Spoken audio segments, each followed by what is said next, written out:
you've said that we can use compassion and confrontation together. And with me, I see I'm a averse to confrontation type of person. And that gets me into trouble sometimes because I feel like there are instances where I really need to be more aggro and more kind of like Hmm. meeting the conflict head Yeah. on when I don't. And then there's other areas of my life where I could stand to turn down the volume or turn down the heat a little bit. And I tend to bring the incorrect energy, to the situations that require a response. I very often will say that watching politics, and this is, of course, it's been more extreme of late, but it's like it's always been there. It is a great example of just how overly simplified we get when we're just choosing between confrontive or compassion. If your opponent disagrees with you, they don't disagree with you. They villainize you, you know, and if they agree with you, then they idolize you and they raise you up on a pedestal, and then we try to shoot each other's candidate down on pedestals, stuff like that. If you now, I'm going to move pretty quickly to the intrapersonal, because if you look at that, that's how we deal with ourselves. If I make a mistake, I am a mistake. What I need to be able to do is to have healthy self-criticism. Something that Alan and I have been talking about on the podcast, is we need to rescue the term self-criticism from and separate it from self-condemnation, because healthy self-criticism is how we grow. And so the idea is, imagine the best way I know how to do it is learn to treat yourself with compassion and confrontation simultaneously. Is just choose someone you care about. Just choose a loved one or a friend, or sometimes just a stranger you would meet in the street, and imagine how you would talk to that person if they had made the same mistake you just made. It's like totally different. I sometimes refer to that as the reverse golden rule. It's like treat yourself as you would treat others. Because we have that tendency to have this danger. I call it the dangerous double standard, in which everybody else deserves a break, but I don't. It's not. And what I'm was we're not here. And one point I want to make about that is we're not here to let somebody off the hook. We're not trying to let ourselves off the hook. It's like, I mean, what ends up happening when we just focus on confrontive energy, condemning energy at ourselves, then what's happening is we're becoming increasingly self-absorbed. So we're less useful anyway. It's like it's not like it's making us better. It's not I'm a better person because I'm so fucking mean to myself. I'm We, not. we But want to we want to encourage positive behavior, right? yeah, yeah, and this is where I think the the most loving activity that happens within my consciousness at the intrapersonal level is tough love. It's like, I need that voice. The voice is not the voice that says, "Oh, you little sweetie, I love you so much. You're just so cute." You know, that's nice. But that's not what I need as a grown man walking around on this planet right now. What I need is that voice inside to go like, Rutledge, come on, man, you can do better than that. You know, it's I always say like my tough loving voice has more credibility because he cusses as much as the rest of the voices in my head. But it's very different. It's not against me. It's on my side.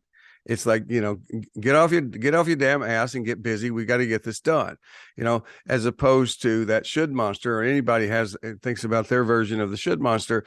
It's not there to say, I'm trying to help you get something done. They'll tell you if you're in therapy and we're talking about that. Oh no, they're good intention. They're trying to motivate me, but that's not the result of being mean to ourselves. And so you take that back out and say, okay, if I can treat myself that way, and if I could then begin to treat my colleagues and my friends and my family members the same way, where I could actually speak in a way that does involve both compassion and confrontation, and a lot of times confrontation has kind of has a negative connotation as well, in terms of being pretty harsh.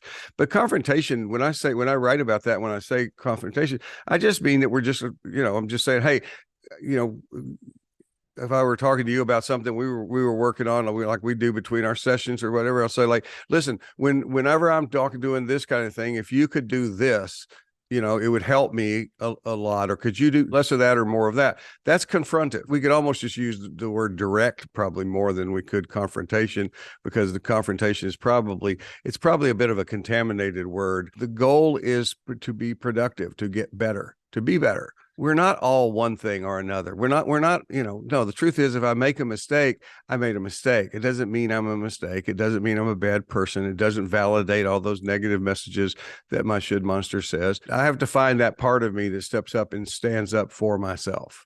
I'm sure there are uses for like a purely destructive form of confrontation, but Mm-hmm. like in most cases, it should be constructive. It should be additive. I mean, some of this conversation we're talking about takes two people who are willing to be, to be intelligent enough to have this kind of conversation. So sometimes we need to just, whatever we need to say to stand up for ourselves is simply, it's not so much a confrontation as just simply a boundary. Right. And well, and in the realm of politics, where my mind goes is some of the conflicts of late, each side is kind of having a different conversation, and there Oh, needs to kind of totally. there's not a co-equal, a collaboration to reach a common Abs- goal, then right. then the conversation can't take place. Then, the conflict would, I guess, need to take a different form. It Well, has taken that's a right. different form. Here's a sentence that you never hear one politician from another party say to the other, "Oh, I've never thought of it that way."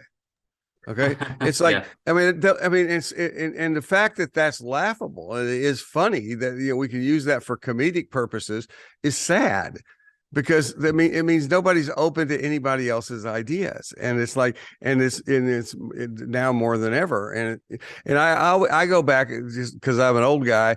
I remember, and you probably found it on YouTube somewhere, but I remember a little sound bite when Jimmy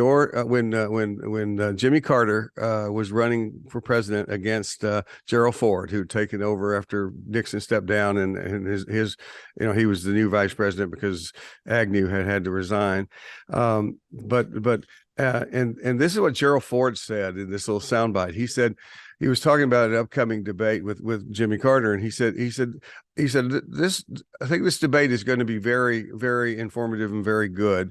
Something along, that's maybe a paraphrase, a little along the line, because Governor Carter and I have very different ideas about running this country.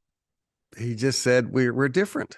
That is the spirit. I think that it would be helpful to bring. It would be miraculous. And here's the thing. I guess I appreciate you bringing it back to that, because the whole point of that is communication. If we want our politicians to communicate that way, we need to do it. If I want to do that, then I have to go all the way back to that intrapersonal. I need to be sure I'm treating myself with that level of respect. I think the worst thing any of us can do is to try and model our behavior on those at the highest levels of power, because that doesn't seem to be working out very well. Good rule. Yeah, let's put that up on the wall.